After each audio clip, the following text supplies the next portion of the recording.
Welcome, everyone. It's a pleasure to be with you today. This is the 10th official anniversary of the ICCA Consortium. My name is Holly Jonas. I'm the global coordinator of the ICCA Consortium. We're very grateful for you joining us today in this Zoom call, as well as those who are on live stream on YouTube and on Facebook. Thank you, everyone, for being with us today. We have an exciting program today with the premiere of a brand new video with intergenerational interviews and with archive footage and photos. So we also then, after the video, have a round of discussions with the stars of the film, including several of our youth leaders and elders and co-founders. So we would invite you to be ready with some questions that come up during the video. We will open it up for discussion, or you can type it in the chat, either in Zoom or in YouTube Live or Facebook Live. So if this works, it's going to be a minor miracle with all the moving parts here, but if we have any technical problems, thank you for your patience. So just to underscore, this is being live streamed on YouTube and Facebook, and it will be recorded as well. So anything sensitive, keep that in mind. And as Emma explained at the beginning, maybe we can also get someone to type that in. There is the interpretation function in the bottom right of our Zoom call. If you're on Zoom with us, the little globe, you click on that and click either English if you want to hear in English, French if you want to hear French, or Spanish if you want Spanish. So please refer to the chat box for instructions in French and Spanish. A big thank you to all of our volunteer interpreters today. We have 5 awesome people on the line who are helping us with that. So we are today celebrating our official 10-year anniversary. And as we all know, as an association working with Indigenous peoples and local communities on territories of life, on collective governance, on collective cultures and histories, understanding our own history as an association is also really crucial. So the point of today's session is to look back at our history as the ICCA Consortium, to hear from some of our elders and some of our co-founders, and also to hear from some of our youth leaders as we chart our way into the next 10 plus years of the consortium's life. So we're going to start with a short film that was put together in absolute record time. Our new colleague, Katia, I don't know how she did it, but she's amazing. So give me half a second here for getting this going. Let's really hope this works. And if it doesn't work, please somebody give me a sign, okay?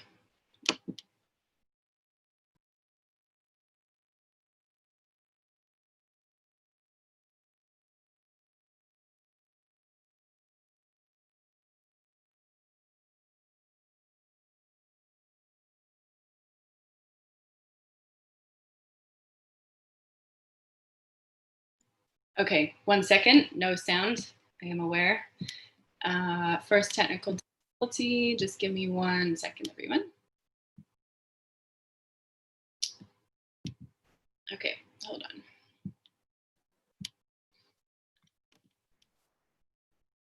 Only there's a box at the bottom when you do screen share, which asks you to share sound. Yeah, no, it was the sound was not working, so.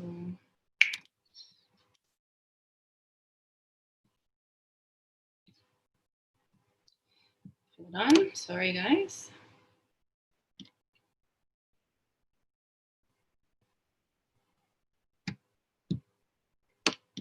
Oh man, okay. We need a stand-up comedian to kill this silence here. Of course, my computer is freezing. Hold on 1 second, please, and thank you.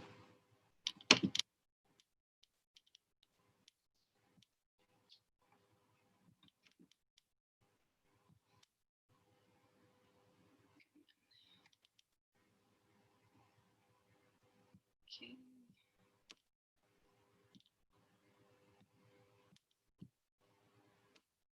Okay, I think we're going to make it this time.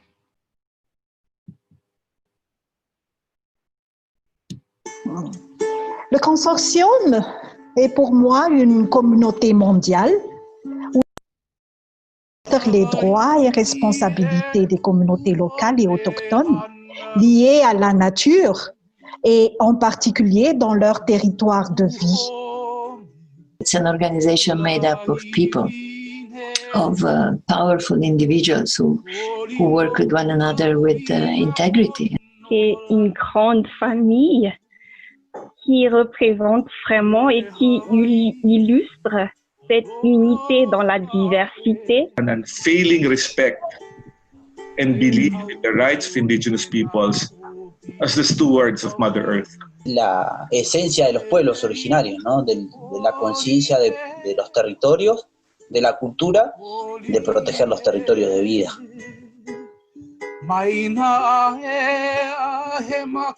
The consortium arose from things that were happening on the ground in different countries. Mid-1990s, I was working in Delhi, and we had organized a workshop on joint protected area management and come out with a statement on the need for people and wildlife conservation to be more integrated in some sense. Pendant la mise en œuvre du plan national d'action environnementale, il y a eu la volonté de revaloriser les rôles des communautés dans les territoires de vie. Et en 1996, il y a eu la loi sur la gestion locale sécurisée et la démarche qui était liée à cela était aussi assez innovante à Madagascar.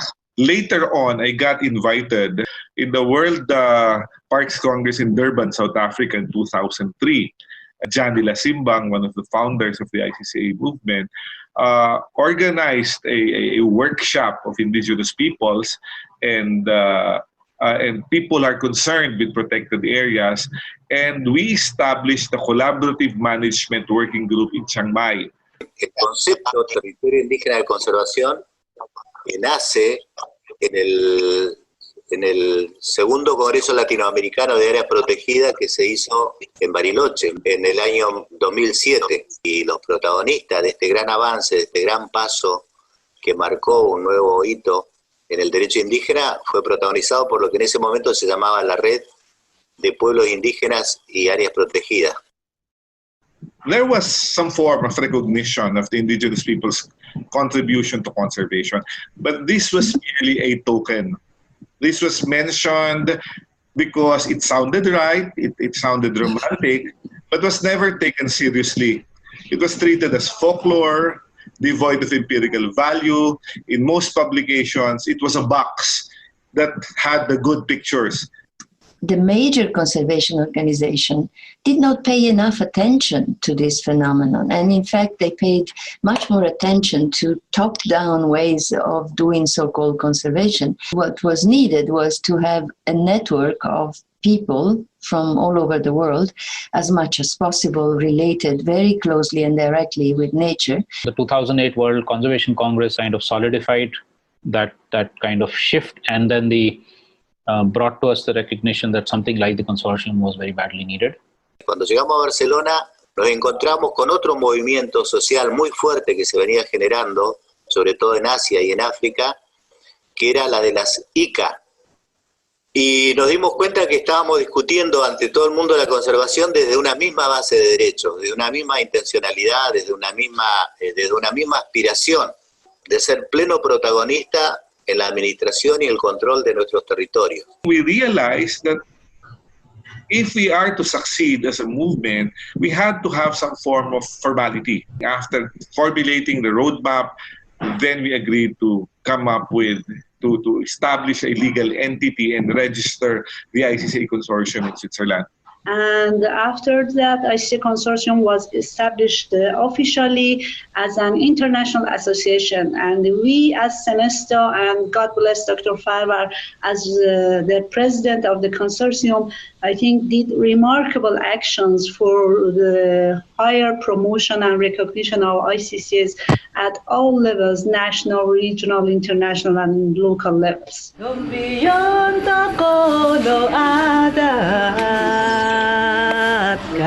Ando Andoy, gumpiyon to kono ada.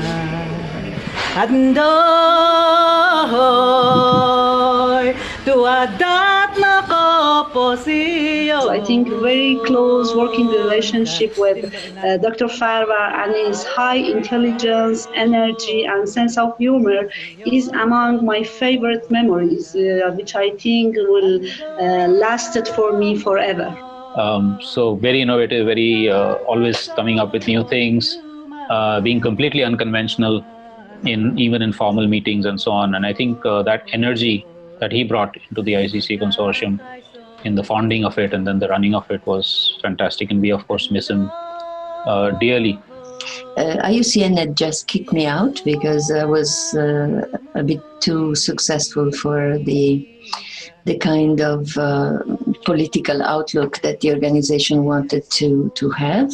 So when I met Tagi, he told me, this that you just told me that IUCN kicked you out is the best recommendation you have for yourself. I had already in mind this idea of searching for what was happening around the world in conservation by community. I've been seeking Ashish out and finding his phone numbers. And completely out of the blue, I get this call from somebody in IUCN saying she's seen the statement from the workshop and she's very interested because she's working on co-management of protected areas. I was very surprised. So that's how we met. That is Grazia Borini-Fairbend and I. And so for me, I think what was very interesting about her was that though she was coming from a very Western context, her ability to understand the global South was very refreshing. La persona que tomó la iniciativa de convocar y de animarnos a que pensáramos juntos fue Grazia Borini, y siempre la voy a reconocer como una de las ideólogas de esta idea de conformar este consorcio. That was my sort of aim, to pull together people who could strengthen one another by sharing the same feeling about what is right and what should be done in terms of betterment of livelihoods and conservation. Il y avait et il y a toujours de grands visionnaires qui nous guident vers où aller et comment avoir des impacts importants dans le monde. Il y a des personnes très pragmatiques qui savent comment avancer vers les objectifs et la vision. Il y a les membres des communautés locales ou ceux qui travaillent avec elles, qui connaissent les réalités locales, et il y en a qui essaient de théoriser les points communs. Dans tous les cas, il faut avoir des personnes passionnées, engagées selon leurs moyens et possibilités, et ils sont vraiment complémentaires. Si todos los pueblos indígenas en el mundo y todos los seres humanos queremos vivir mejor, respeten los territorios indígenas. For me, I think the most important thing was that all of these people had a mix of very, very serious, deep thinking and commitment with a lot of fun. So the ability to actually enjoy doing what we were doing was what really brought us together and kept us together in that initial formative stages.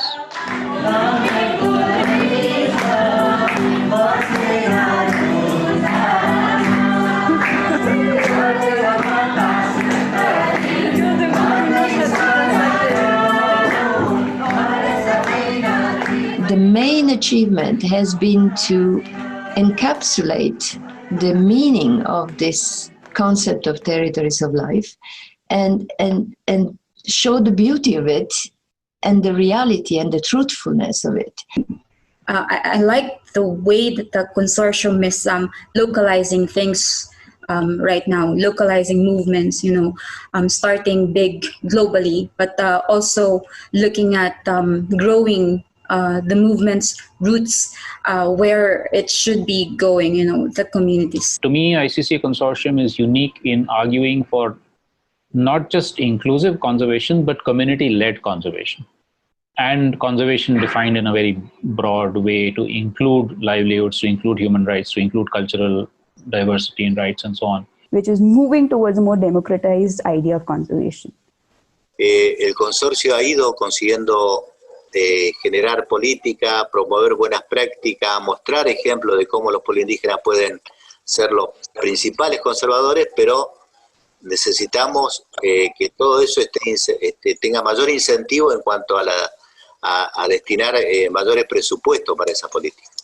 Porque estamos hablando de territorios indígenas, estamos hablando de conocimiento indígena, estamos hablando de una práctica y de una cosmovisión indígena, y que por lo tanto nos falta que esos recursos que se movilicen sean también administrados desde una visión indígena. La gobernanza es lo que apuntamos todos los pueblos del Consorcio TICCA, de poder tener el control territorial de nuestros lugares. Para eso se necesita tener mucha más injerencia dentro de los estados, los organismos, parques nacionales.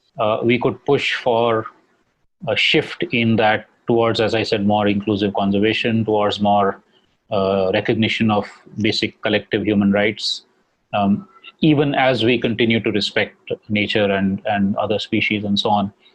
Then to start thinking of how do we create a radically different world. Consciously building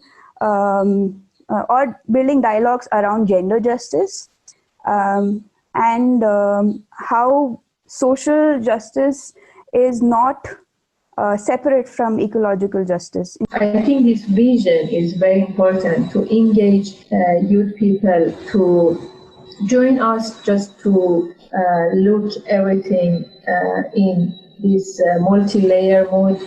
Les APAC territoires de vie soient vraiment considérés comme un modèle de vie à adopter par tous, en soulignant justement ce lien, interdépendance entre le bien-être de la nature et de l'humanité pour les générations successives.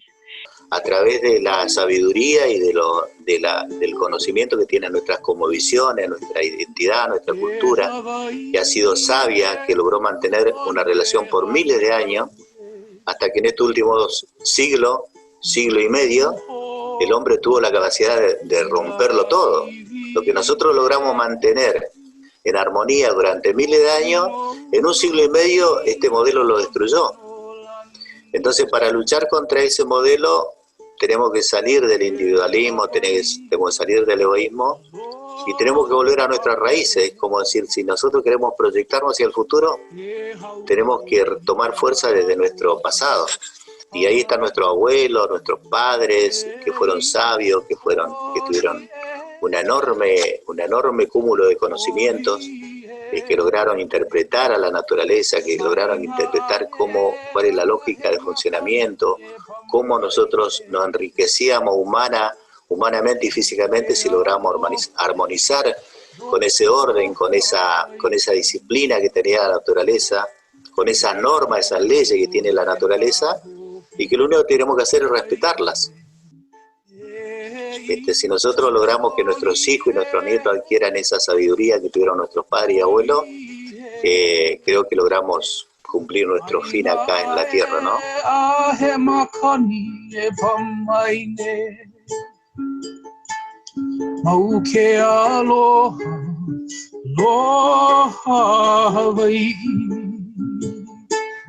Mauke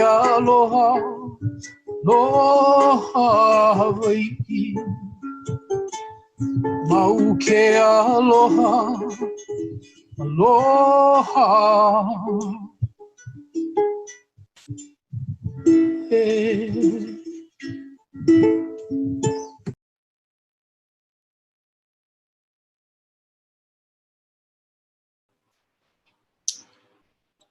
All right. Okay, so I understand that the subtitles didn't come through for everybody. So I am sorry about that. We did the best we could, and I really want to acknowledge Thomas and Katya for doing an amazing job with others, translating the subtitles at very rapid pace. If you didn't manage to see them, and if the interpretation wasn't working, then this video will be posted online after, and we'll re-upload the subtitles into that. So I really hope you liked it, even if you couldn't understand everything that was said. It was a total pleasure for me to see it as well. I would like to now invite our guest stars, the VIPs, from the video. So we have Grazia, we have Ashish and Shruti from India, possibly Dave. I know Glyza is there. I can't see everybody, it's a long list. Dave and Glyza, Lucas, if you're there, Jorge, Nahid, Fatma, if you're there. Who am I missing? Vulun and Mihanta. If you can all turn on your videos so we can see you. Great. All right, wonderful. So I'd like to now ask each of you to briefly introduce yourselves. I might start with, well, my personal elder, Grazia. We'll start with you, and then maybe we'll go to Ashish and Shruti if you can be ready. So Graz, if you'd like to unmute yourself and briefly introduce who you are and your role in the consortium. Thank you so much. Thank you so much for the marvelous video. What a professional work in 1 week. I mean, can you imagine that people have done this in 1 week?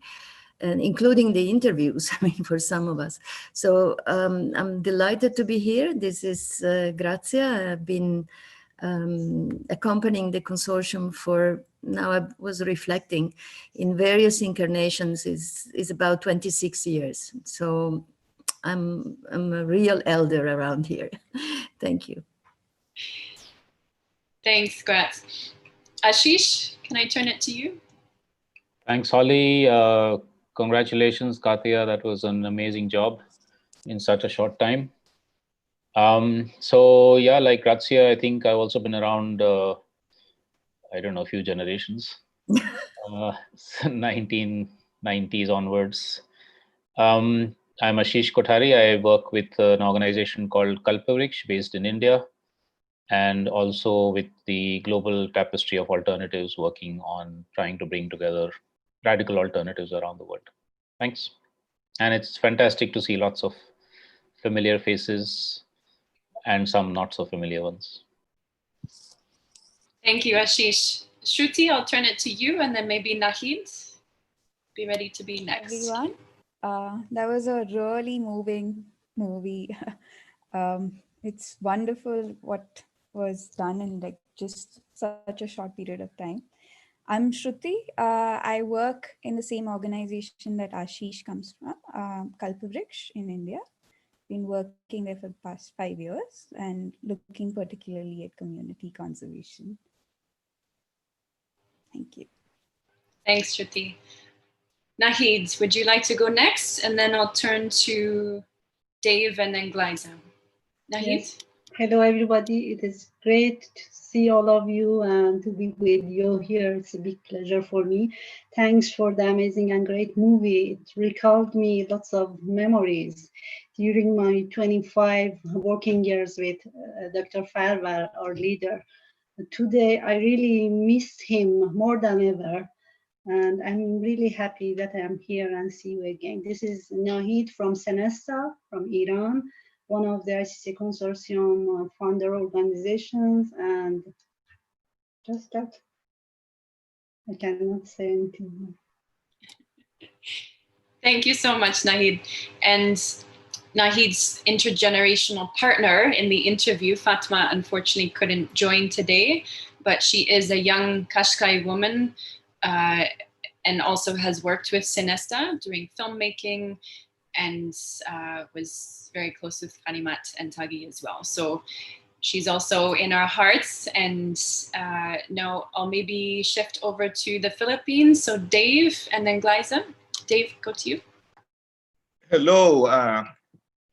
Good evening. Well, it's 8:30 in the evening in here. Good day to everybody. I'm Dave De Vera. I work for an NGO called TAFID. I've been working with indigenous peoples for a long, long time.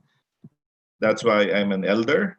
And again, congratulations to those who did the video. It was amazing work. It encapsulated everything that happened through the years. And again, I hope that we have a very, very fruitful time together. Thank you, Dave. Glyza, to you, and then to Valun and Mianta, if you can be ready. Glyza? Hi, great work. The video was very touching. There are a lot of things. I've been working with indigenous peoples for 10 years and with the ICCA Consortium for almost the same amount of time. But I just realized that there's a lot of things that I really don't know about the consortium, and it makes me happy that seeing the video, it includes me in the history, the long history that I wasn't part of yet. Well, again, I'm Glyza from the Philippines, and I work mainly with the participatory community mapping, just mapping the ancestral territories or territories of life of indigenous peoples here in the Philippines. Thank you so much, Liza. We can go now to Madagascar. Valun, and then Mianta. Valun?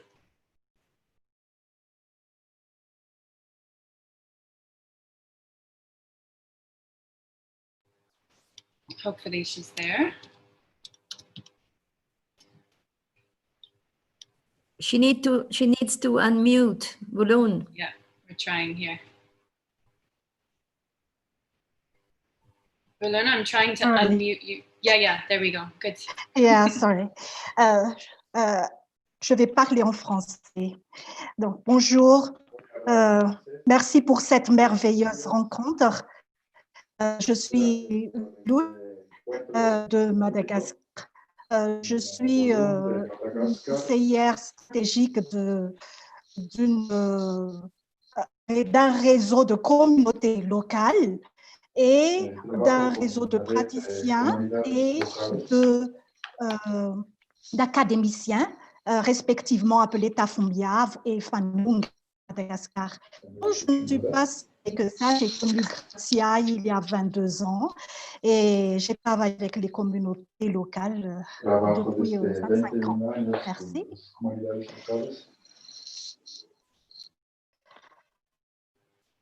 Merci, Valun. Mianta, next. Bonjour à tous.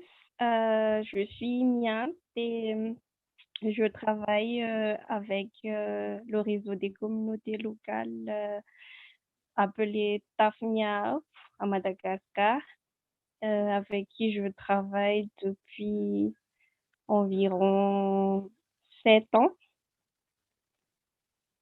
Et actuellement, je suis également la présidente du comité politique et programme au sein du consortium. Merci, Miant. I think Jorge Nahuel. Buenos días, compañeros. Un gusto saludarlos a todos. Estoy hablando aquí desde territorio mapuche, al sur de Argentina.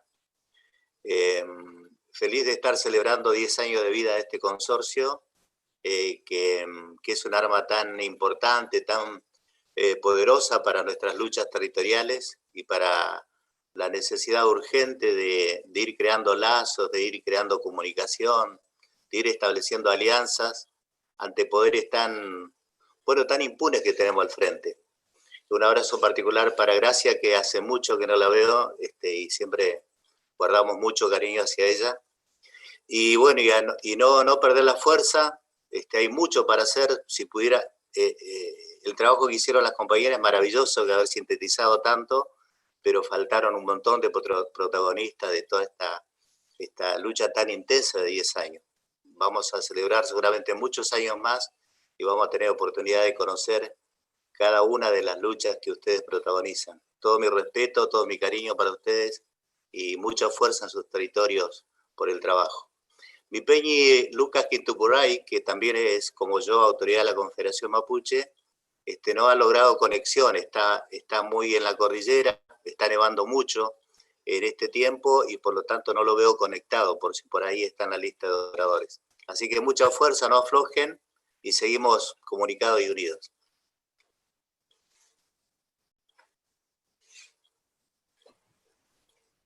Gracias, Jorge.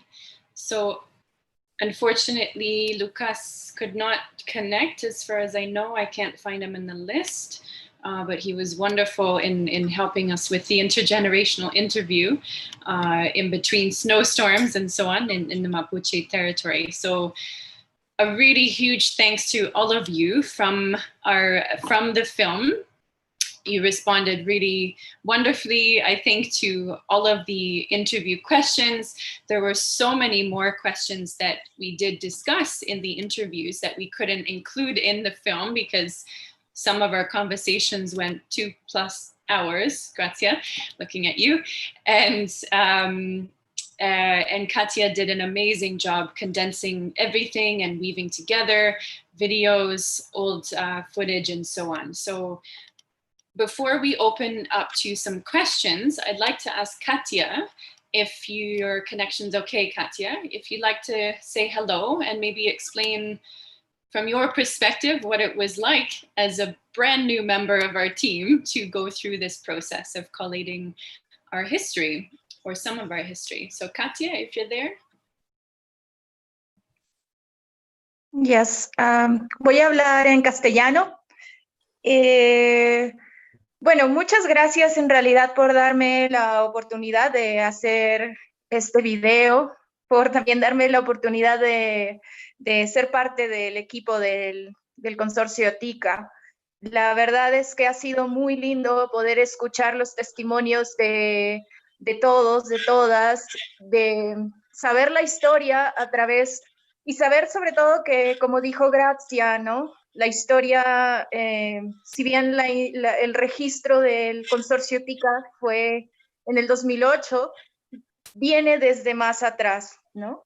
Y también saber cómo va a ir hacia adelante, cómo con gente como Lucas Quintupuray, como Glaisa Tabanao y los demás jóvenes, cómo esto puede seguir, ¿no? Y puede seguir bajo un mismo principio, que es la defensa por los derechos de los pueblos indígenas y por los derechos territoriales, los derechos colectivos. Y también recojo lo que fueron muy lindas las palabras de Jorge, Nahuel, con la visión, ¿no? De los pueblos, de poder, para seguir adelante, necesitamos mirar hacia atrás, hacia dónde caminaron nuestros abuelos, abuelas, bisabuelos, nuestros pueblos, nuestros ancestros, porque ahí está la clave para la continuación de la humanidad. Entonces, muchas gracias y feliz aniversario al Consorcio TICCA y a todas las personas que somos parte de este consorcio.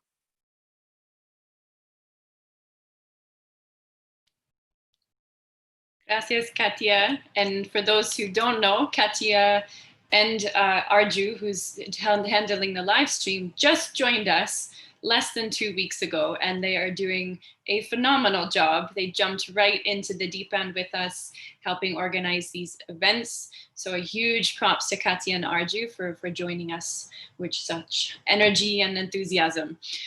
So I'd like to maybe come back to our interviewees, the stars of our film, and ask you a question or two. For those on the Zoom call and also on our YouTube and Facebook live stream, please feel free to start sharing some questions in the chat, whichever platform you're in, so that we can facilitate those questions with our speakers. So maybe to go back to some of our elders and co-founders, I'm curious about what it was like from your perspective watching this short video. I know it's a very condensed compilation of a very extensive and rich history, not only the past 10 years of our official existence, but decades lifetimes, generations of many indigenous peoples and communities involved in the consortium. So maybe if I can hear some brief reflections from any of the elders and co-founders, so Jorge or Ashish or Grazia or Balun or Nahid, just some reflections. What was it like watching this video for the first time just now? And if you want to speak, just go for it.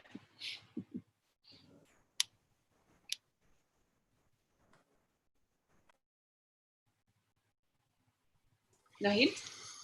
Bueno, mis compañeros del consejo están un poco tímidos, así que arranco yo. De verdad, se cumplen, como bien dice Gracia, la lucha de los pueblos indígenas es desde el mismo momento en que se instala la colonización sobre sus territorios. En el caso de Argentina, el Sistema Nacional de Parques Nacionales se instala hace poco más de 100 años, obviamente se instala sin nuestro consentimiento sobre nuestros territorios, y a partir de ahí comienza una etapa de absoluta violencia y de absoluta incomprensión en la relación, y es recién en las últimas 2 décadas que comienzan a cambiar las reglas de juego, no solo desde el punto de vista político, sino también desde el punto de vista jurídico. Se reforman las constituciones, se reconocen los derechos preexistentes que tenemos como naciones originarias, y eso nos da entonces otro escenario para la relación. Así como consorcio cumplimos 10 años, hace 12 años nos encontramos en Barcelona con todos ustedes y generamos esta alianza tan hermosa que estamos defendiendo, pero a nivel de la relación pueblo mapuche y parques nacionales, hace 20 años estamos celebrando los 20 años de construcción de otra herramienta que es el comanejo. El comanejo como instancia hacia la gobernanza, hacia el control de los territorios de los propios pueblos indígenas en base a sus derechos, conocimiento y cosmovisión. Esa etapa creo que es fundamental, crucial en este momento en que bueno, el planeta está amenazado por un sistema, y hoy más que nunca necesitamos que esta alianza se potencie, se fortalezca, que cada vez los pueblos indígenas seamos plenos protagonistas en la administración de nuestros territorios, por el bien planetario, podríamos decir, porque al frente tenemos un modelo que nos está llevando a un precipicio. Por lo tanto, más que nunca hoy yo valoro este instrumento que nos animamos a crear allí en Barcelona, y que es necesario potenciarlo, difundirlo. Nosotros este año, si bien la pandemia frenó el impulso, vamos a constituir la red de pueblos indígenas y biodiversidad, que será el Consorcio TICCA acá en Argentina. Vamos hacia allá, solo es una cuestión de tiempo, porque entendimos de que esa herramienta hay que potenciarla, hay que darle mucho contenido, esta alianza que hemos creado a nivel global se tiene que consolidar, y para eso los pueblos indígenas de Argentina están muy movilizados en crear esta red. Así que muy pronto vamos a poderle darle más detalle de todo esto. Con esa expectativa, con esa esperanza, con esa proyección estamos trabajando todo este tiempo.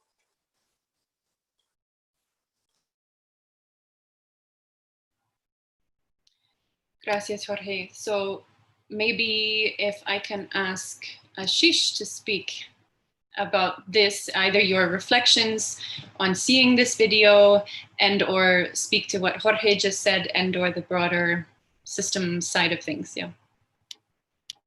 Thank you, Holly.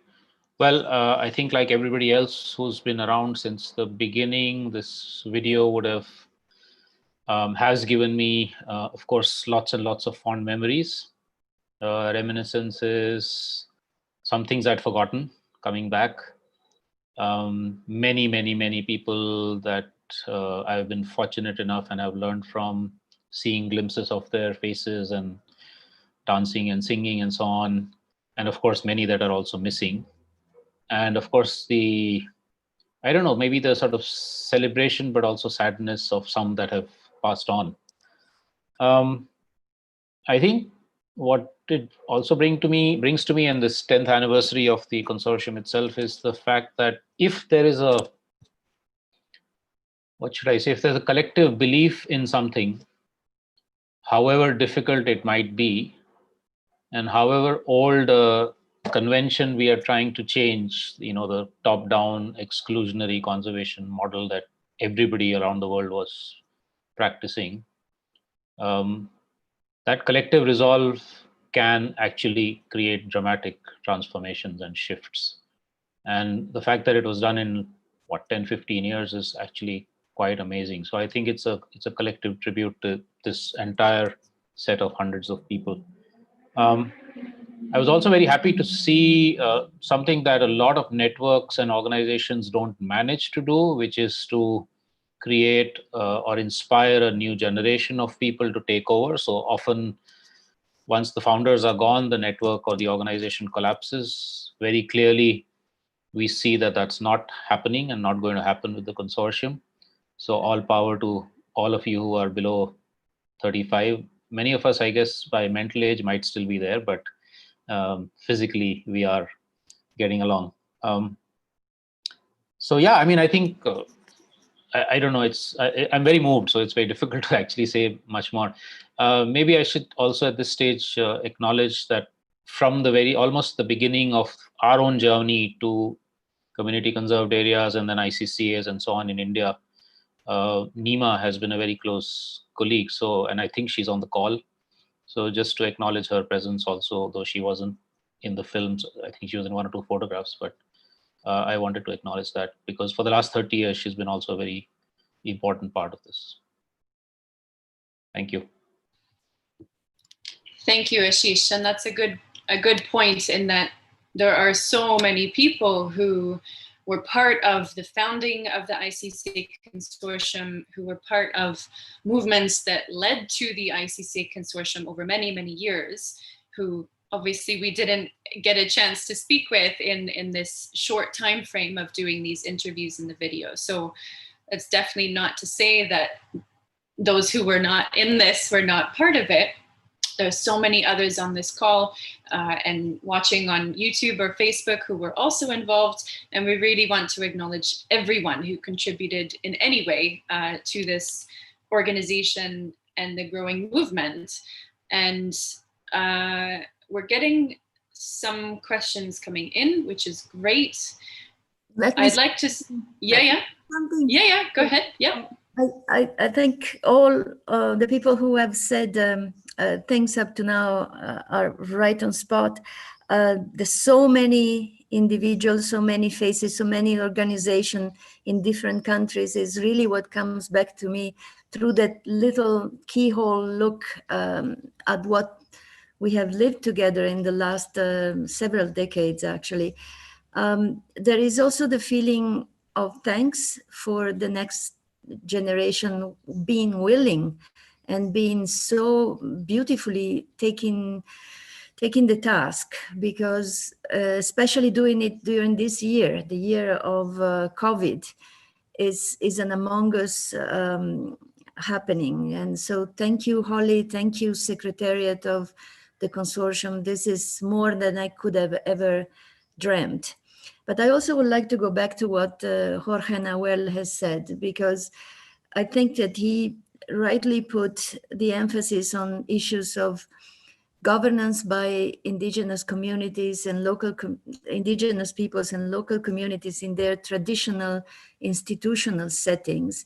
And this is something that may be good today, not only for what was one of our original ways of seeing it, which is livelihoods and conservation, but also in terms of decision-making for health, for the economy, for peace and different kind of relationship among people. And that's a full new window that you people now in charge may want to open up and explore for the consortium, because we definitely need a different way of understanding power relations and power systems in the world. So much power to you.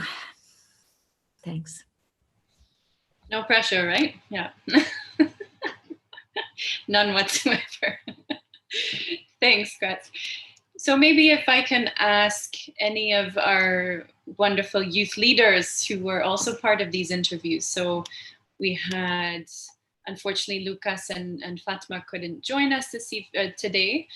Gleiza, Shruti, Mihanta, what are your reactions seeing this video? What is it like knowing that you're part of this movement that has existed for many years, and you are now coming on stream as young leaders in your own right? What's it like for you?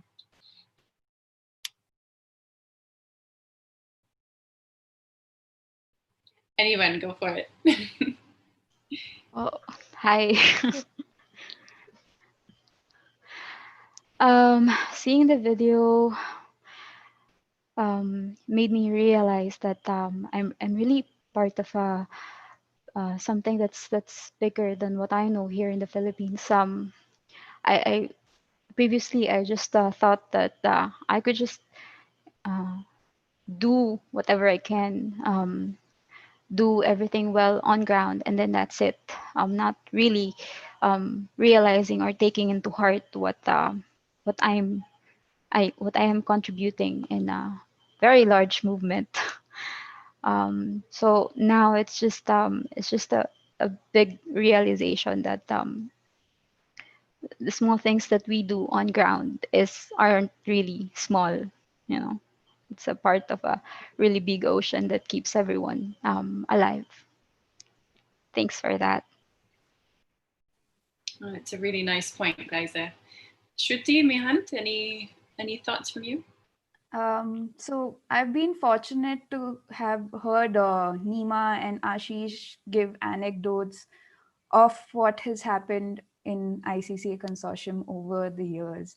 And to finally be part of this larger community network, it's really very overwhelming, and also very I'm kind of happy to be really be part of this larger process, which is looking at something which is very democratic on ground and is still rooted on empathy, kindness, and that's what makes it very different from the rest. And I'm so glad to be a part of this.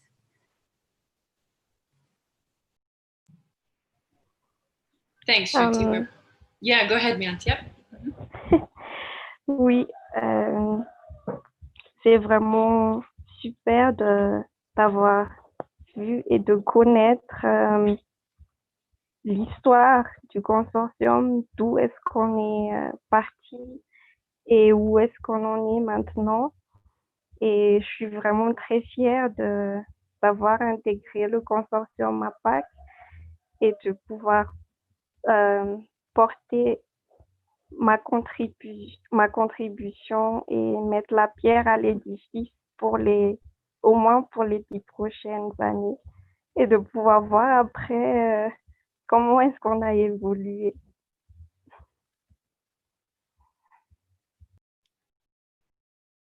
Merci, Miant. And great. Okay, thank you so much. So I'm going to turn now to some questions from folks in the Zoom now. And if you're listening via YouTube or Facebook live stream, please feel free to type in some questions in your chat, and we'll make sure that comes into this conversation. So maybe for Nahid and Volun, we have a question about national level recognition. If you can think about this in your contexts in Iran and Madagascar. So a question from our honorary member, Edmund Barrow, who's based in Nairobi. And he said, given the strength of the ICCA Consortium, how can we use it to get national governments to respect and recognize ICCAs as quote unquote legitimate conservation? So I'd love to hear maybe Nahid from you about what Senesta has been doing in Iran to try to advocate for recognition of ICCAs nationally, and then maybe Volun, we can turn to you from Madagascar. Nahid? Thank you again. I really am proud being with such movement during all these years. First of all, I would like to inform you that fortunately yesterday we had UNINOMAD, Union for Indigenous Nomadic Pastoralists of Iran. Yesterday it has registered officially, fortunately, after 10 years of activities in customary rules. And it was one of the biggest mission and hopes and dreams of Taghi that it should be registered. Unfortunately, along all challenges, yesterday it was registered officially, and it is a pleasure for us. And all members of UNINOMAD had said greetings to all of you here.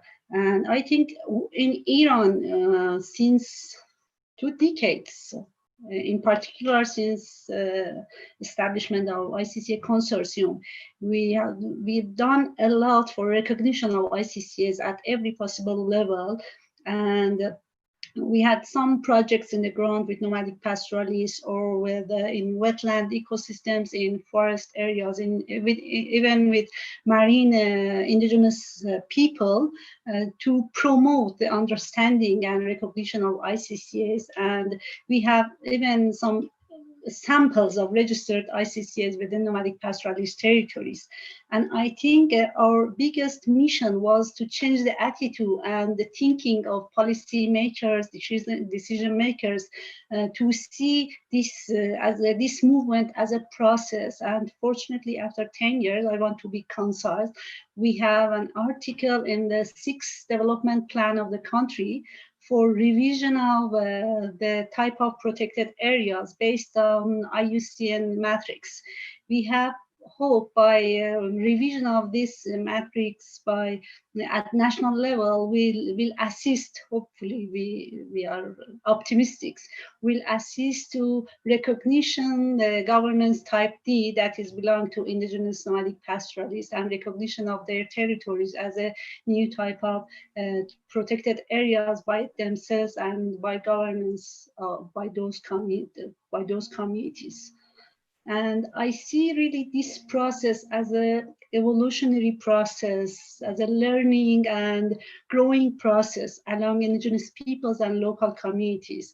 We all together are responsible for recognition of these territories of lives at national level. And we know this is not a very easy path, and we have lots of challenges, but we don't lose our hope, and we will go by stronger networks and be more hope. Thank you. Thank you, Nahid. It's very powerful work, and I'm glad to hear we have a birthday buddy almost the same day, 10 years later, with UNINOMAD. That's wonderful news. Congratulations. Maybe Volun, would you like to share about the process of advocating for recognition of ICCAs in Madagascar, briefly? Thank you. Oui, merci. Nous étions un groupe de praticiens et d'activistes de Madagascar qui avons voulu chercher les communautés qui en existaient, des communautés qui travaillaient pour la gouvernance de leur territoire et de leur biodiversité à leur niveau. Et c'était des communautés qui n'étaient pas forcément des communautés appuyées par des projets ou d'autres. Et nous avons même trouvé une communauté quand nous sommes venus, ils ont dit, nous, bon, si vous voulez bien, on ne voudrait pas un appui de projet, mais si vous pouvez nous appuyer pour communiquer ce que nous voudrions, ce que nous avons fait, et puis nous aider pour étendre ce que nous avons fait avec notre communauté, avec les communautés voisines.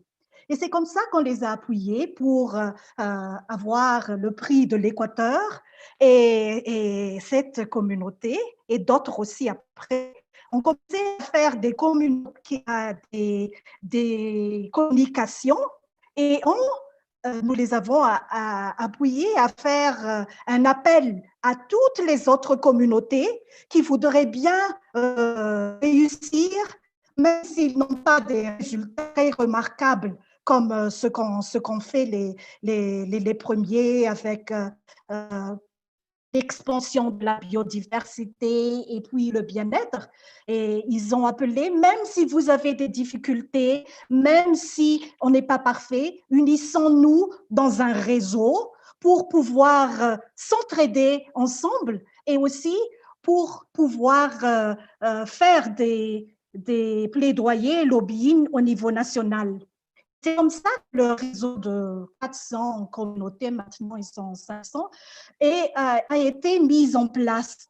Et donc, leur rôle principal était de se communiquer et s'encourager entre eux. Mais maintenant aussi, ils sont allés voir les ministres et même le président de la République pour dire, voilà, Madagascar ne pourrait pas s'en sortir si nous, les communautés de base, ne prenons pas nos responsabilités, mais bien sûr, il y a aussi nos droits que nous voudrions réclamer, mais nous voudrions aussi contribuer à la gouvernance de notre ressource naturelle et la gouvernance des territoires. Et donc, des fois, il y a des gouvernants qui écoutent un peu et disent bravo, voilà, nous allons faire la politique sur les mines. Quelle est votre idée, la communauté, maintenant même pendant le Covid, la politique sur la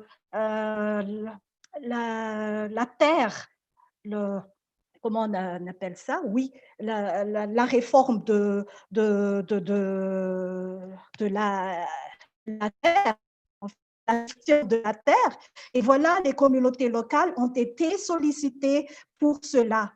Donc, c'est une lutte continue. Quelquefois, ils disent leurs idées, mais on ne prend pas en compte. Quelquefois, on les écoute quand même.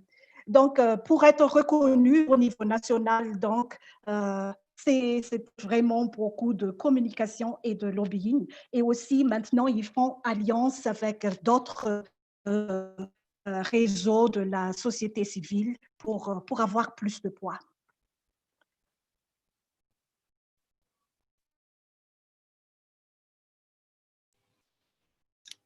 Thank you, Mian. Thank you, Valun, for sharing about Madagascar. There's so many years of experience, really rich experience there as well. So we're getting some great questions coming in. Please keep them coming if you're keen to ask something. We have a question from the YouTube live stream from Proyecto TICCA in Argentina, asking what is the importance of ICCAs in the current pandemic context? So we've been having a series of online exchanges actually on this exact topic. So we had a first one back in April, sort of a general territories of life and COVID. We had one focused on community health and well-being during COVID in May, and we just had one late June, early July on food sovereignty and territories of life during the pandemic. So maybe we can hear from, maybe I pass to Ashish and Shruti because you're also doing this sort of broader gathering different inputs and different threads of experience across territories of life and other movements in the pandemic. Would you like to share briefly some of the kind of key elements that you are hearing over the course of these different webinars and exchanges? Shruti, you want to start? Why don't you start and I'll add. Okay, thanks. I think actually this might be the most important discussion that the consortium is already having and should have more of, given that the entire world's focus is right now on the COVID crisis, and I would actually say more than the COVID crisis, the crisis of the way in which states are responding to COVID. And certainly in India and many other parts of the world, it's about the way in which lockdowns have been imposed, the way in which states are getting more authoritarian, and also using this as an excuse for more surveillance on citizens, for ecologically more damaging, destructive projects, and so on. So I think in that sense, territories of life are an actually incredibly important response mechanism to this crisis. So what we've seen when gathering some information from various parts of India, but also some from other parts of the world, is that where communities, indigenous peoples and local communities, through local actions have gained much more resilience and strength. So more localized self-reliance with regard to basic economic needs, livelihoods, the needs of food and water and so on, more food sovereignty, more self-governance so that they can even resist things like state authoritarianism. In those situations, communities have been able to deal with the COVID crisis much better than in other places where they have lost this kind of self-reliance and independence and autonomy. We have seen, for instance, in India, where some of the most marginalized women farmers who themselves faced hunger 3 decades back or 2 decades back, the way they've transformed their agriculture and their production systems and become much more self-reliant. That was on one of the ICCA Consortium webinars, that these same women are today not just not suffering from food insecurity because of COVID, but in fact are feeding others who are facing food insecurity. People who are landless, or even municipality workers and health workers and so on. And there's so many examples of this kind. So I think if we can actually even expand the scope and start learning the lessons from these about how community resilience and how the conservation of nature itself becomes such an important component of being able to respond to crises. This is COVID now, it's climate another time, it's biodiversity some other time, it's something else, it's authoritarian imposition some other time, and all of it sometimes coming together. So I think this is an incredible set of lessons. And I've actually, Holly, you and I and others, we discussed the possibility of starting to put these lessons down with really good case studies, very short case studies, and the lessons from that, and then sort of recommendations emerging from that at a global level. It could be a very powerful set of documents and films that we could be doing in association with other networks and organizations that are putting together similar kinds of things from other contexts, not necessarily only territories of life, but also a whole lot of other contexts. Thanks. Thanks, Ashish. Shruti, did you want to add something briefly to that, or no? No, I think Ashish has covered most of it. Okay, thanks.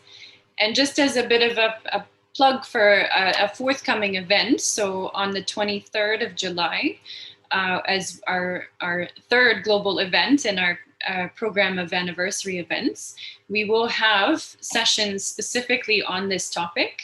So ICCA's Territories of Life and Transformative Change during this sort of era of crisis, basically. So please mark that in your calendars. The 23rd, we will be sharing announcements soon about the timing and the format of that. But we want to get into these details together in different regions and contexts. So hold on to that. Maybe if I can turn to Jorge to maybe also share briefly how the Mapuche are dealing with COVID, and what has your experience been, and to what extent the Mapuche governance system and food sovereignty systems have enabled you to better respond to the pandemic.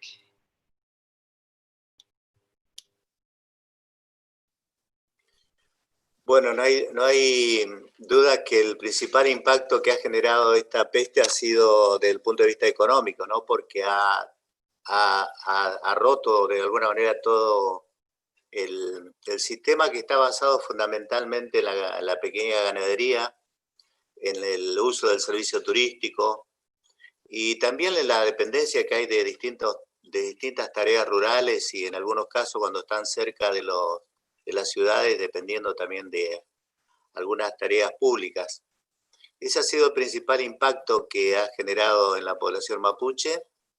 No obstante, esta pandemia sacó a la luz problemas estructurales que tiene el pueblo mapuche en relación a una política pública absolutamente deficiente para poder llegar a la población, sobre todo a la población rural. Hay mucha población mapuche también urbana, eso tengámoslo en cuenta. Pero también otra de las cuestiones que ha quedado claro en esta historia es que, a diferencia de los grandes poblados, de los grandes conglomerados urbanos, el pueblo mapuche, o por lo menos las comunidades que han logrado mantener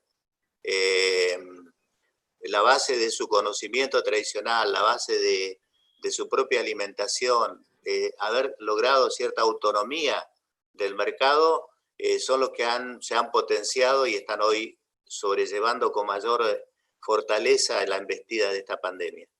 Aquellas comunidades que hemos sido víctimas y hemos perdido esos conocimientos que nos daban autosustento y nos daban soberanía alimentaria, son las comunidades que están siendo más vulnerables y más castigadas. En este momento Argentina, por lo menos la región sur del continente, está llegando recién el pico de contagio aquí. Por lo tanto, estamos en un momento crucial para ver cómo logramos salir de esta situación y vuelvo a remarcar que las comunidades que han logrado mantener una relación con la tierra, con la naturaleza, en base a su propio autosustento, potenciando lo que son los conocimientos en relación a lo agroalimentario, tienen un mayor grado de fortaleza y ahí vuelve a salir a la luz que tenemos que potenciar esos conocimientos, tenemos que potenciar esos sistemas productivos que dependen del control autónomo de nuestros territorios, porque aún en estos momentos dramáticos para la humanidad, nosotros vamos a estar en mejores condiciones de resistir y de enfrentar semejante flagelo.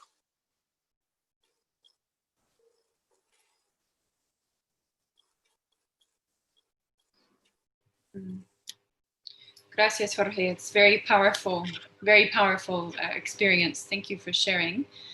Maybe just to go to a final question from Ali, our wonderful regional coordinator from West and Central Asia and the Caucasus, much to his chagrin. He is asking, what is the best way to recognize and support ICCA's territories of life at the national level? Do we need a functional approach or a rights-based approach? So I might turn to our friends in the Philippines, so Glyza and Dave, because you've had lots of great experience advocating for legal recognition of ICCAs in the Philippines. What are some of the choices that you've made with many indigenous peoples in the Philippines to advocate for one direction or another? So either Glyza, Dave, or both, yeah? Well, what we've been doing is to strengthen communities on ground.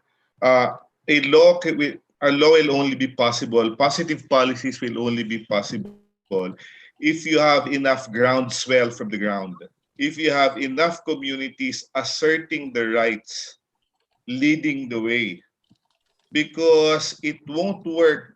They won't listen to you. I mean, the society won't give you the time of day if you do not assert it strong enough.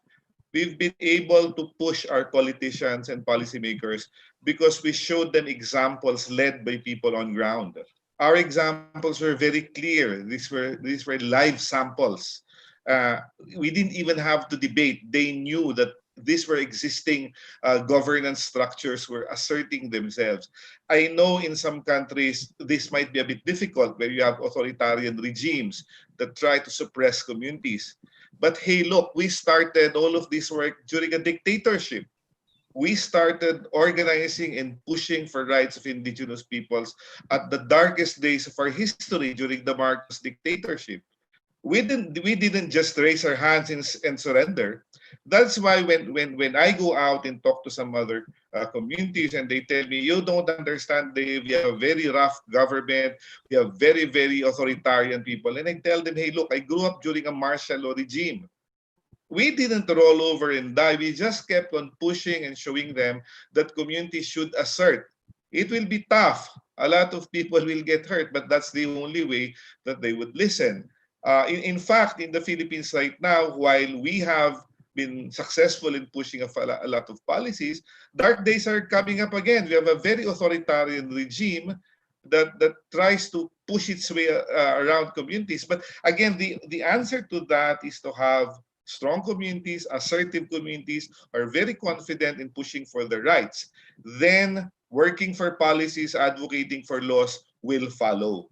It won't work that you push for the laws and that you have the communities trailing behind. It will only work if you have the communities in front and showing government how it should be done.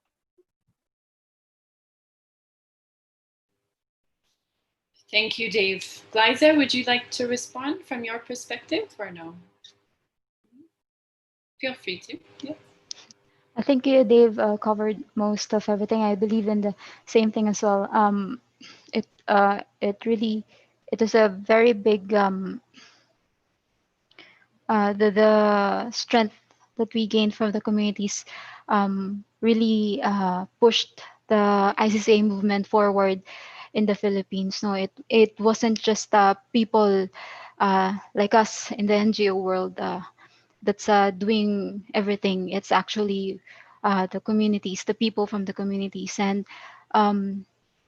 it was always difficult for me getting into the struggle, but I've always thought that it was more difficult for my elders like Kuya Dave.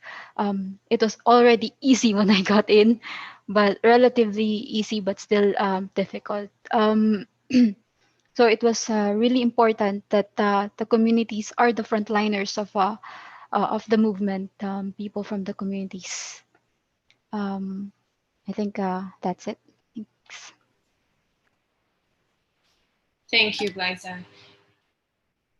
And okay, so I'm looking at the time, and it's possible we might actually be on time with this session.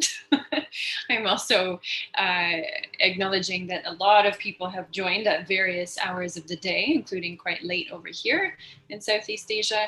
So I'd like to maybe ask each of our guest speakers, the stars of the film, to share some brief kind of closing reflections. Either how are you feeling at this moment, having seen a little snippet of where we've come from, the history of the organization, or how do you feel looking ahead to the next 10 years? Maybe some of the elders, some of the youth perspectives also will come in. So maybe I'd like to ask our youth. Okay, yes. So I start, I get it over with, and at the same time, I'd like to answer very briefly a little bit of the very important question that Ali asked, because it's not just a matter of rights and thereby going to the legal system to make sure that the collective rights are taken on board, which, knowing that Ali is a lawyer, I thought that this was behind this question. There are plenty of so-called functional reasons to support and highlight territories of life, not only for conservation, but as many of you have said, for health, for the economy, for self-fulfillment. I would say it is not an either or.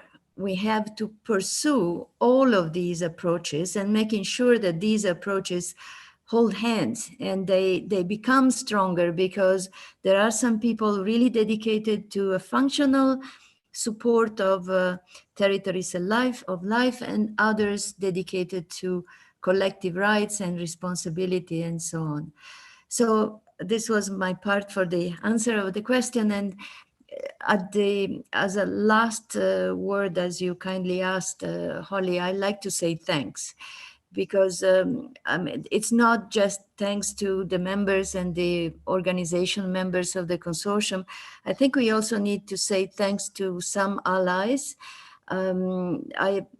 Despite the fact that we have been fighting with many organizations, we have also been supported by them. And I think the IUCN needs to be singled out in some ways here, but also some donors and some very enlightened people in the world that is not necessarily steeped into indigenous peoples and local communities daily, who have allowed the consortium to take over.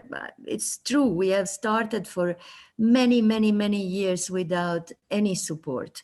But when people helped us, we have demonstrated that their resources becoming ours, flourished. So I like to say thanks to everybody who has believed in the consortium for all these years. And I think that the next generation is going to make sure that this is going to continue. And thanks to all of you. Thanks, Stan, who 10 years ago, we had such incredible adventures before taking you to the airport when we actually had the first meetings. And thanks all of you. So, thank you. Thanks, Gratz. Gratitude is a good thing and prevalent in the consortium. So maybe if I can turn it maybe to our young leaders. So maybe Miranda. So either how you're feeling having heard and seen some of the past history, or how you're feeling looking ahead to the next 10 years as a youth leader. Merci, Oli. C'était vraiment important de connaître l'histoire du consortium, parce qu'on ne peut pas nous imaginer avoir des perspectives pour le futur sans s'ancrer vraiment de notre histoire. Et pour les 10 prochaines années, j'ai de grands espoirs que au sein du Consortium APAC, de ce grand mouvement mondial, nous réussirons à balancer vraiment le rapport de force et ramener en quelque sorte un équilibre pour que ce soit les communautés locales et les peuples autochtones qui puissent par eux-mêmes définir les priorités au niveau mondial.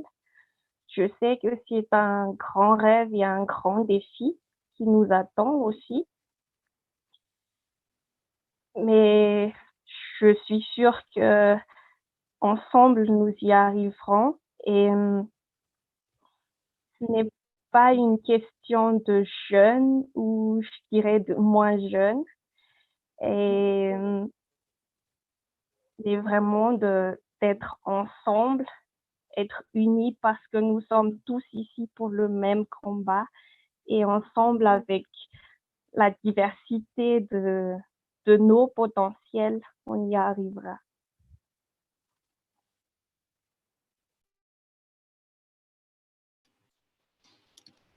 Very well said, Beyonce. Maybe Shruti and then Glyza. I think Mihanta very beautifully put it. I think about the generation, it's very important to keep our history in mind, and therefore whatever that the videos come out with and whatever Grazia, Ashish and everyone has shared about what has happened in the past is very important for us to keep in mind when we look towards our future. And therefore all of it is all connected and all comes in complete circle. And I believe that for every bad in the world, there's equal amount of good to balance it. And therefore, even if we see a lot of things happening right now which may not be going well, you see a lot of autocratic government and destruction of our environment and everything that's happening. But I feel like this network or these processes, and thinking about it in the larger sense, and all of us fighting together, will eventually be able to see the world that we always been talking about, and we move towards that collectively. And I feel like this is a way to bring people together and have and continue those conversations forward.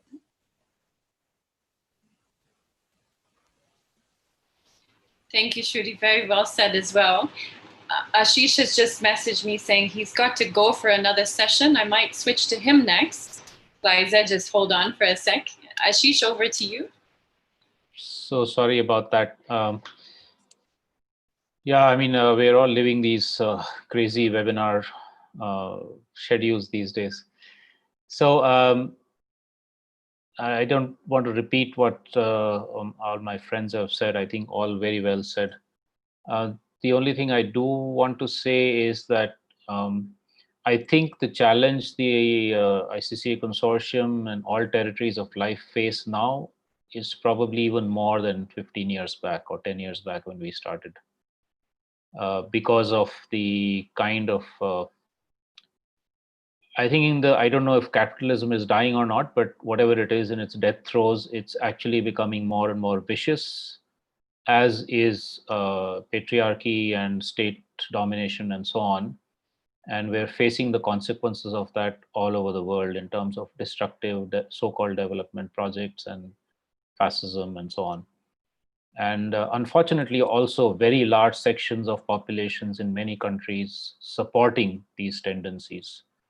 And so I think we have this huge challenge of creating the inspiration for especially young people around the world to think of territories of life and alternative ways of being and doing as being exciting ways to think of the world and to get into and jump into.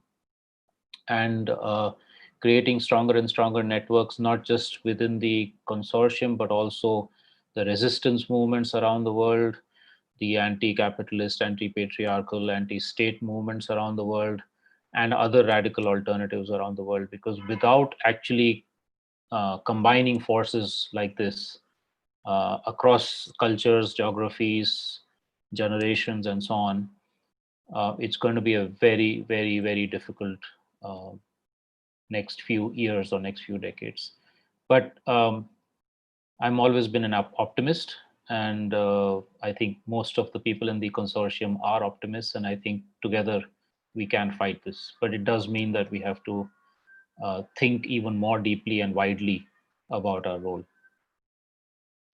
Thank you, and so sorry I have to leave all of you. Fantastic to see everybody, and I hope we can organize more of these regularly so that we can go deeper into some of these conversations and at least be able to see each other virtually, if not physically.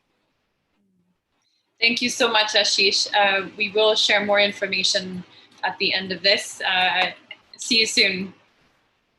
Bye-bye. Thanks Ciao. a lot. And Nahid, I think you're also saying you need to get going if you want to go next. Yes, thank you again. Just I want to mention, I really believe this movement is rooted in all beliefs and hearts of its committed members and networks. And for sure, this is a sign of hope for the next generation to go ahead. And I would like to remember Taqi, our leader, who changed my philosophy and vision toward indigenous people, toward conservation, the way of life. And remember also Ganimat, our dear colleagues, who was and in fact is a symbol of a very strong active for recognition of ICCS for the youth and next generations, for stronger alliance among themselves and to keep their ways to continue. Don't stop our movement. We should go ahead. Thank you so much. And thanks for, special thanks for Grazia. I really was lucky to know her and learned a lot from her. Thank you so much. I feel like we should make a family tree, and most of the branches are coming from Grazia, Tagi, Ashish, and Dave, and others on the call. So thank you, Nahid, as well. Okay, so for other closing remarks, maybe we come back to Glyza, if you're willing, and then Dave. Yeah, it really makes me proud and happy to be one of the fiery hearts and souls pushing forward this movement. It was never easy for any one of us here, but it really keeps it. I wonder why we still keep on going despite all the challenges and the difficulties. And this gathering here tonight, today, and seeing the video, it made me understand a little why you can't really look down at something that a lot of people believe in, especially if we believe fervently that we will succeed. Maybe not now, but in the long run, we could get there. So 10 years from now, I hope I'd be a bridge for the young ones of the future generation. If only for that, I'd be happy to be stepped on as a bridge. Thanks, everyone. Love you all. I've never heard that description of being a bridge, Glyza. Funny. Filipinos have a great sense of humor. I love it. Okay, so maybe Dave, any final kind of closing reflections? Well, watching the short video, I feel very old because it was as if it was just yesterday. Of course, I miss a lot of the other folks like Mauricio. Mauricio had been very, very instrumental in pulling me into this group. Years and years ago, when he started doing his research in here, we were working together in an island in the Philippines, and we had a lot to discuss. And Mauricio was very, very instrumental in getting me on board. Also, Stan, I miss Stan, has also been very, very influential in teaching me how to look at parks. I used to hate the very notion of national parks. I was public enemy #1 of the Philippine government against parks, no? And listening to a lot of the things that Stan was talking. Stan hated parks, but at the same time, he had a different appreciation on how to deal with them. So I kind of miss all of those discussions, no? And also, while I should be happy that this is our 10th year anniversary, I have to mention that this year has been very, very bad. It started out by losing our very own Ganimat, and who's been very, very close to me. Little do you know, we always chat. She always finds time to send me messages. There's so many things that we talk together about, editing proposals, stuff like that. And the entry of this year was really bad. We lost Ganimat. And then a volcano erupted in the Philippines, very near Manila. And then we're still on the longest quarantine in the world. In the Philippines, we still need permits to go out. I cannot even get out of Manila right now. There are soldiers guarding the borders of Manila. I have to work for at least 3 days to get documents just to get out of the city. It's that tough, no? And so difficult, contrasting that this is supposed to be a very, very happy year for us. It's our anniversary, but then again, things like this happen. And of course, I really miss Tagi. I mean, he is really a very, very special person who's also helped me take a look at things differently. He's also the person who convinced me that being an anarchist is not such a bad thing. And but boy, we can't get all of this back again. It's just that we should never forget that we had these people with us. No? Looking forward, I think we're in good hands. Well, we're still alive. Grazia, me, Ashish, we're still strong and kicking. But I think we're in good hands. I agree with Ashish that the challenges are getting bigger. We've barely scratched the surface of what we can do, but that's the important thing. I think collectively with what we've learned in the past, and then these very exciting things that the millennials have. No, I talked to this with Glyza, and I said that we old fogies have a lot to learn from the younger generation. I couldn't even imagine me and Gracia doing Zoom 3 years ago. But here we are having a virtual meeting.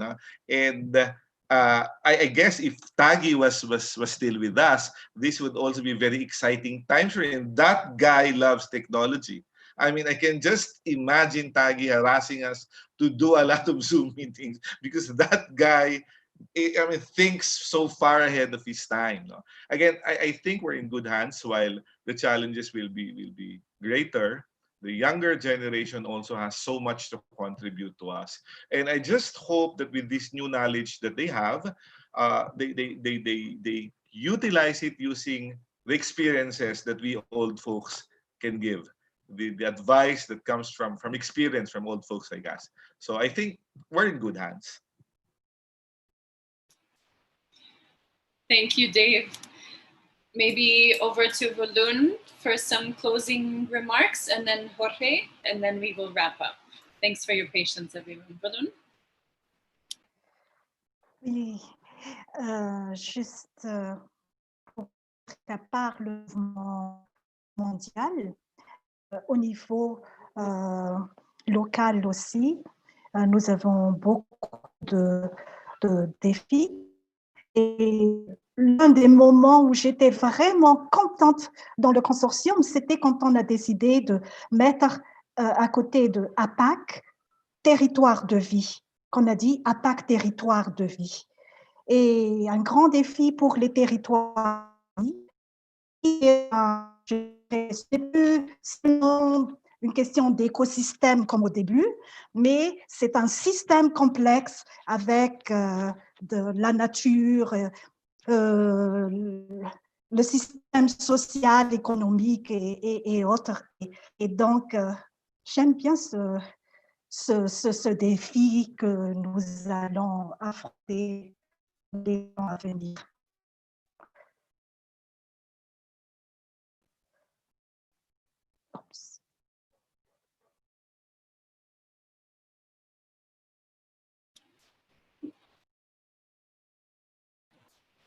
Okay. Was that everything? Yeah?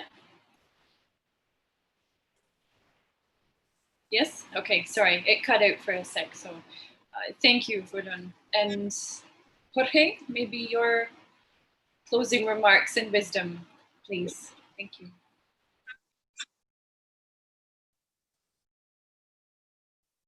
Bueno, no quería ser el último que hablara, pero yo lo que les puedo decir es que ojalá en 10 años, cuando cumplamos los 20 años del Consorcio TICCA, estamos dejando un enorme legado, ¿no? A las nuevas generaciones, a los jóvenes que se están sumando al consorcio, porque estamos en un momento crucial. Pero es muy importante que en medio de toda esta angustia planetaria que estamos viviendo, encontremos un motivo para festejar, y por eso fue una muy buena idea que estemos aquí celebrando los 10 años de TICCA. Creo que Gracia y todos aquellos que se reunieron en Barcelona para fundar este consorcio, tenemos que estar muy orgullosos de esa decisión, de haber tenido esa visión, de haber conformado esta alianza. Y toda esta filosofía que representa el consorcio tenemos que multiplicarla. Nosotros estamos muy felices que desde aquella decisión en Barcelona el crecimiento haya sido permanente del consorcio. Pero todavía falta mucho más, ¿no? Porque son muchos los desafíos que tenemos. En 10 años vamos a estar celebrando la fortaleza del consorcio o vamos a estar lamentándonos de que un sistema depredador, destructivo, que atenta contra la naturaleza se logró imponer. Entonces es un enorme desafío. ¿Dónde nos va a encontrar los próximos 10 años? Va a depender de cómo logramos potenciar este instrumento. Nosotros particularmente como mapuches estamos muy alentados, queremos que la filosofía de TICCA se multiplique, lo vamos a hacer acá en Argentina a través de, bueno, acompañado por la Facultad de Agrarias de la UBA, estamos queriendo consolidar una red a nivel nacional para que se sumen más comunidades, más organizaciones del consorcio. Estamos también planificando un trabajo transfronterizo con Chile. Decimos transfronterizo porque transnacional no es una misma nación, la nación mapuche, la que se está buscando comunicar y potenciar todos esos conocimientos, toda esa cosmovisión que queremos poner en práctica para la defensa de nuestros territorios. Se nos vienen tiempos muy duros, todos estamos muy fortalecidos, muy alentados, pero tenemos un enorme desafío, porque tenemos un sistema, como les decía, absolutamente nocivo para la vida y la naturaleza, y por lo tanto tenemos un enorme desafío que afrontar. No tenemos que bajar los brazos, tenemos toda la historia que nos respalda, que nos da la razón. Tenemos un enorme marco jurídico que hemos ganado con mucha lucha, con vidas que han quedado en el camino, pero ese marco jurídico tiene que dejar de ser un reconocimiento simbólico y se tiene que convertir en prácticas, en transformar las políticas de los estados. El año pasado dijimos esto en el Congreso Latinoamericano, acá en Lima, Perú, y le dijimos al organismo de conservación, a la ONG que promueven la conservación, de que tienen que destinar recursos, porque la pobreza en la que están los pueblos indígenas es también uno de los motivos de amenaza para la conservación. Entonces tienen que dejar de ser reconocimientos simbólicos, hay que poner logística, hay que poner estructura, hay que poner recursos para todos los pueblos que hoy están resistiendo, para todos los pueblos que quieren volver a recuperar el control de sus territorios, no por un interés egoísta, sino porque es la alternativa para todo el mundo que hoy se siente amenazado. Entonces, nosotros tenemos esa herramienta que es el consorcio y por lo tanto estamos muy alentados, estamos muy esperanzados que vamos a lograr enormes cambios para los tiempos que se vienen. Así que felices de haberlo visto a todos ustedes. Hacía mucho que no lo veía porque estamos impedidos de poder encontrarnos y darnos un abrazo, pero desde aquí, desde el sur de Argentina, desde el sur de la Patagonia, desde el sur del Gualmapu, territorio mapuche, les mando un afectuoso saludo a todos.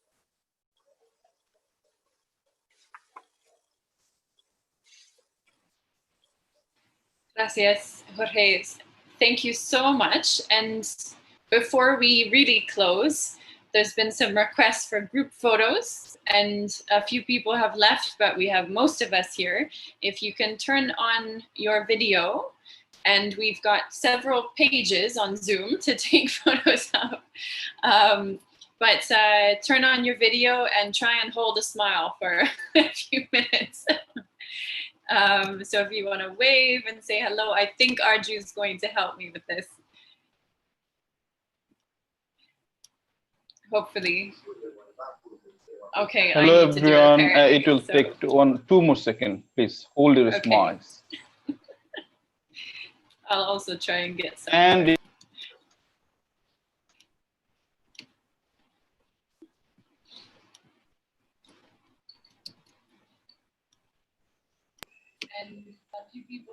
And it's done. Thank you.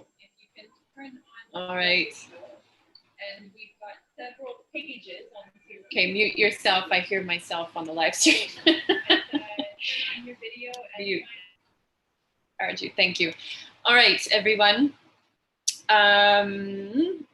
Hold on, let me get this next one up. Great. So a huge, huge thank you to all of you for joining this call. If you're on YouTube live stream or Facebook live stream, thank you for joining us there. We appreciate you taking the time and contributing to the conversation. everyone who was a guest speaker and star of the film.